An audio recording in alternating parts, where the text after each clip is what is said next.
nhóm khơi bông ôn dương của mình ở lơ video bọc nhóm xong mà nhóm thưa tà rang này ca thưa vạ sang lực không thùng mòn bọc nhóm chun cụ cọt nằm bây giờ cọt nghỉ xưa vô ta ăn vọt rồi cọt thưa vạ sang được nhóm đại chẳng là trong video mới nick trong năng màu phải dối bông ôn một đồng châu đầu bật thiên là bắt này ca thưa vạ sang lực không thùng mòn bọc nhóm của video trong môi mối trong trong ai bông ôn rồi rồi vô ta ăn vọt bữa sân giờ về class ăn dối vô ta ăn vọt có hiện sập hay thầy lại cả chắc là cùng món bọc nhóm hiện không phải từ tích còn đá dương từ tu ban là tập hall hỏi đẹp quan cho mỗi càng cho món dương cà lồng màuในการปูบะsang rồi biết nâng video bọc nhóm sắc sang lang để trong độ strong trên kỳ ca sắc xá có đôi chia ca để trong ở trên trăm món đó để trong thua càng kia nên cà lồng mà dù cho nam đại hỏi nhưng bột xóm châu kia từ trong trên video chuyên bông ôn từ sân này chỉ nếu su bông ôn là kia nhóm trong bị dối bông ôn là dồi môn đồng bông ôn ăn ở bọn này ca phù sang đội nhóm á bông bóng đang dẻo với ca chạy lấy độc nhóm mòn thì nhỏ máu là hồi đã bàn lụa thì thông đã mòn nhỏ mà ban sam sập máu bị chết mà ngày cả là trong tay đã đã mốc cho muối nắng vitamin này của việc thật mốc nâng vitamin nhưng đã có phụ làm sạch tế á hay là mốc vitamin nó cái hai thằng phụ ăn thì được dây anh hai thằng phụ làm xa hay chẳng về đại miên là dụ sam sập máu trong đã mốc cho muối nâng vitamin trong đặc biệt ngày chân bây giờ sự sắp tới mòn nó ai là buồn ngày là tập làm ngày ấy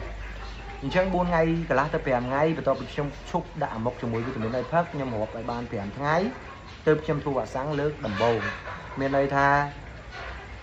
làm ngày chúc đã một mỗi vitamin hoặc ban làm ngày món là giúp đập ngày chân đập ngày nhưng thu và sang lớn đầm bầu và sáng from hôn mây đi vét bọn đầu này gì và sang mây đi vét anh đi ai bì và sang như các bột lời này hải mà nó nhưng thua lực tim mũi nữa là dụ trở lại thì đạp ngay đạp mùi ngay đạp pi ngay ở năng lực tìm mua những thời vừa nè tiếng không phải vì kế bông ôn dương đề nè cho món cái class con bay buôn vẻ ngay có chắc ăn với và sang lưu ca lực của bố cứ từ thư việc còn đấy nhóm tiếng không phải vì kế trở lại năng bông ôn của bố đây trong kết tha môn pram thái rồi pram thái này ca thua và sang ham prao ăn thì tịch nhóm kết tha ở đây nhóm kết đó nè ăn thì tích cứ chỉ một vụ năm chia bà hay có ai sầm lập một bạn tari ban này thì chẳng bạn sang phi để dương phải cho tôi không luôn món nhưng khai nhà chiên ông ti được tích chuyện làm sao nó nghe biết tới rùng khan thua ơi sẽ cam mà phía bạn sang bọc chốc sầu cho nhưng khai món những thua tất đo ông ti co ắt bàn là ồ đọc kịp so mặt bàn ồ trong chuyện bọn vì sao bậc nhóm môn bàn thái coi bàn thái để ca thua và sáng ham bàn thì tích cho đó phải thiên là bọt dương mùng bó nát mà ngay gần lá dân ai phát ở mốc mùi vitamin 3 ngày món lang ở giúp 2 ngày và tôi mất ngày khỏi nhưng vừa mây đi vét anh đi nè mây đi vét anh đi ai bì và sang nhu các một lần hàng và tôi mất tiếp ngày u to ta nhâm thương ngày đọp chứ nè chẳng thèm thay rồiឬក៏ 6 ថ្ងៃក្រោយយើងធ្វើលើកទី2យើងធ្វើគុំរោតែក្នុងចំនួនរបស់ខ្ញុំធ្វើបែបហ្នឹងតែត្រូវប្រកាសថាមន់មានសុខភាពល្អមុន5ថ្ងៃក្រោយ5ថ្ងៃកុំប្រើអង្គទីយុតិចអញ្ចឹង10ថ្ងៃ11ថ្ងៃធ្វើ Medivate NDIB បន្ទាប់មកចន្លោះ5ថ្ងៃ6ថ្ងៃធ្វើ Gomoro ពីទូខ្ញុំធ្វើតែ2ដងទេសម្រាប់បាក់សាំងកូនមន់អត់ក៏ខ្ញុំមកធ្វើប្រាសាយកូលីសាក៏ខ្ញុំមកធ្វើដែរអញ្ចឹងបន្ទាប់ពីខ្ញុំបានធ្វើបាន2ហ្នឹងខ្ញុំចាប់ផ្ដើមថែទាំពួកវាយកចិត្តទុកដាក់ពួកវាមានអាយុ1ខែ5ថ្ងៃអាហ្នឹងខ្ញុំអាចធ្វើបាក់សាំងលើកទី3បានហើយលើកទី3ដែលខ្ញុំជ្រើសរើសយកមកធ្វើខ្ញុំធ្វើបាក់សាំងអសន្តរោគហ្វូម៉ូសារបស់តៃវ៉ាន់អាហ្នឹងខ្ញុំចាប់ផ្ដើមធ្វើណាលើកទី3បន្ទាប់មកទៀតមន់យើងមានអាយុ1ខែ15ថ្ងៃមានន័យថាមន់យើងអាយុ45ថ្ងៃឡើងទៅយើងអាចធ្វើបាក់សាំងមន់ធំយើងត្រូវរំលឹកញូកាសមកវិញបាក់សាំងលើកទី4នៅធ្វើនៅអាយុ45ថ្ងៃឡើងទៅគឺខ្ញុំជ្រើសរើសបាក់សាំង Medivate ND G7 ID Gomoro ការពារជំងឺបាន3មុខញូកាសផ្លូវដង្ហើមជាមួយនឹង Gomoro អញ្ចឹងពីញាស់មកខ្ញុំធ្វើតែ4ដងហ្នឹងទេខ្ញុំអាចចិញ្ចឹមពួកវារហូតដល់បានលក់រហូតដល់បានលក់អាហ្នឹងចប់ហើយពាក់ព័ន្ធជាមួយនឹងការធ្វើបាក់សាំងនៅក្នុងជំនាន់របស់ខ្ញុំ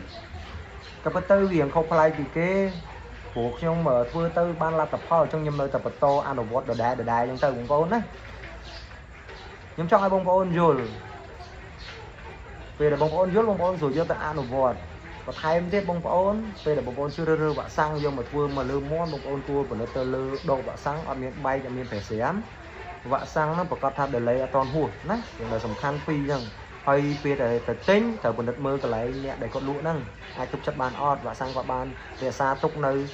កន្លែងមួយដែលគេបានរក្សាទុកបានល្អអត់ណាអានោះកន្លែងហ្នឹងសំខាន់ដែរហើយពេលដែលយកមកធ្វើបងប្អូនត្រូវធ្វើទៅលើមាន់ដែលមានសុខភាពល្អធម្មតាវាក់សាំងបើសិនជាបងប្អូនធ្វើទៅលើមាន់ដែលកំពុងតែផ្ទុកជំងឺវាក់សាំងជាមេរោគអញ្ចឹងដល់ពេលទៅចូលទៅក្នុងខ្លួនមាន់កំពុងតែអត់ស្រួលអញ្ចឹងវាធ្វើឲ្យមាន់បងប្អូនហិតតែមានសកម្មភាពគេហៅថាទ្រុឌទ្រោមហើយកាលណាដែលមាន់ឈឺយើងធ្វើវាក់សាំងការដោះអង្គតិកលក៏អត់ប្រកបថាដោះបា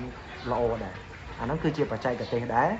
មុននឹងក្រោយធ្វើវាក់សាំងមុន5ថ្ងៃក្រោយ5ថ្ងៃហាមប្រអអង្គទីយតិចអាហ្នឹងហើយសិតតែជាកន្លែងចំណុចដែលពេលខ្លះបងប្អូនមើលរំលងអញ្ចឹងបើបងប្អូនជឿទុកចិត្តបងប្អូនអាចអនុវត្តដូចខ្ញុំបានដូចដែលអ្វីដែលខ្ញុំបានបញ្យល់បងប្អូនអញ្ចឹងណាហើយពាក់ព័ន្ធជាមួយនឹងវាក់សាំងបើសិនជាបងប្អូនជឿរើសមាន់បងប្អូនណាដែលធ្វើ4ដងយកមកធ្វើមេបាក្នុងមួយឆ្នាំបងប្អូនត្រូវធ្វើវាក់សាំង Medivet ND G7 ID Gomro ហ្នឹងឲ្យបាន3ដងមានន័យថា4ខែធ្វើម្ដងណាសម្រាប់យើងជ្រើសរើសពូវីយកធ្វើមេបាហើយពាក់ព័ន្ធជាមួយវាក់សាំងអាសន្នរោគ Formosa មួយឆ្នាំបងប្អូនធ្វើឲ្យបាន2ដងរៀងរាល់6ខែបងប្អូនត្រូវចាក់រំលឹកពូវីមកម្ដងណា6ខែធ្វើម្ដងអញ្ចឹងការធ្វើវាក់សាំងនៅក្នុងមាន់របស់ខ្ញុំធ្វើតែប៉ុណ្្នឹងទេកន្លងមកហើយដូចជាអត់ដែរឃើញមាន់ទុះជំងឺទេហ្នឹងខ្ញុំចែកជូនបងប្អូនដើម្បីបងប្អូនងាយស្រួលក្នុងការយកទៅអនុវត្តធ្វើបែបហ្នឹងទៅបងប្អូនណាហើយបញ្ជាក់មួយទៀតខ្ញុំមកដែរប្រាប់បងប្អូន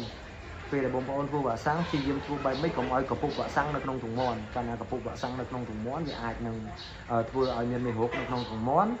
់បើសិនជាថ្ងៃណាមួយដែលបងប្អូនធ្វើប្រហែលមិនបានធ្វើវាក់សាំងវាអាចនឹងផ្ទុះជំងឺនៅក្នុងទ្រុងមាន់បងប្អូនអញ្ចឹងការធ្វើវាក់សាំងត្រូវធ្វើឲ្យបានល្អកុំឲ្យកពុកវាក់សាំងហើយពេលដែលធ្វើវាក់សាំងហើយកុំភ្លេចប្រមូលដូបវាក់សាំងសម្ភារៈផ្សេងៗដែលប្រើជាមួយវាក់សាំងហ្នឹងបងប្អូនអាចយកទៅកំទេចចោលដុតចោលឬក៏កប់ចោលឲ្យជ្រៅទៅណាបើសិនជាយូរល្អខ្ញុំលើកទឹកចិត្តឲ្យដុតចោលល្អជាងវាអត់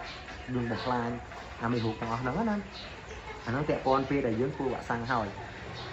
យនៅក្នុងទ្រុងមាន់របស់ខ្ញុំបងប្អូនតែជាសួររឿងមួយទៀតថាពេលដែលបងធ្វើវាក់សាំងហើយបងដែរឲ្យមាន់ផឹកប៉ារ៉ាឬក៏ឲ្យផឹកវីតាមីនអត់ខ្ញុំបញ្ជាក់បងប្អូនខ្ញុំនិយាយត្រង់ណានៅក្នុងទ្រុងមាន់របស់ខ្ញុំបន្តពីខ្ញុំធ្វើវាក់សាំងហើយខ្ញុំកុំមកប្រើថ្នាំដូចជាពពួកថ្នាំតិចក៏ដូចជាពពួកប៉ារ៉ាអាណាសាំងឬក៏ពពួកវីតាមីនខ្ញុំអត់ប្រើទេបងប្អូនខ្ញុំចង់ឲ្យសកម្មភាពវាក់សាំងវាហត់តែល្អនៅក្នុងខ្លួនរបស់មាន់អានេះជាការគិតរបស់ខ្ញុំឯងវាខុសពីគេអ្វីដែលខ្ញុំធ្វើទៅបានលទ្ធផលខុសពីគេក៏ពិតមែនតែខ្ញុំចង់ចែកម្លែកទៅកាន់បងប្អូនយល់យ៉ាងណារៀបចំការងារហ្នឹងតាមអ្វីដែលបងប្អូនគិតហេតុអីបានខ្ញុំអត់ដាក់ជាពពួកថ្នាំតិចក៏ដូចជាវីតាមីនធម្មតាការធ្វើវាក់សាំងយើងធ្វើទៅលើមាន់ដែលមានសុខភាពល្អហើយយើងជ្រើសរើសពេលវេលាដែលធ្វើវាក់សាំងល្អគឺពេលល្ងាចអញ្ចឹងពេលដែលបងប្អូនធ្វើពេលល្ងាចមេឃរបស់យើងកម្ដៅ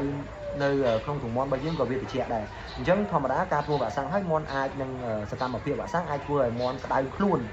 ឬសង្កត់តិចតួចអញ្ចឹងពេលដែលវាក្តៅខ្លួនសង្កត់តិចតួចពេលដែលយើងធ្វើពេលល្ងាចវាអត់អីចោលទេព្រោះវាអត់មានត្រូវផ្ដល់ចំណីផ្ដល់អីពូវាស៊ីទេ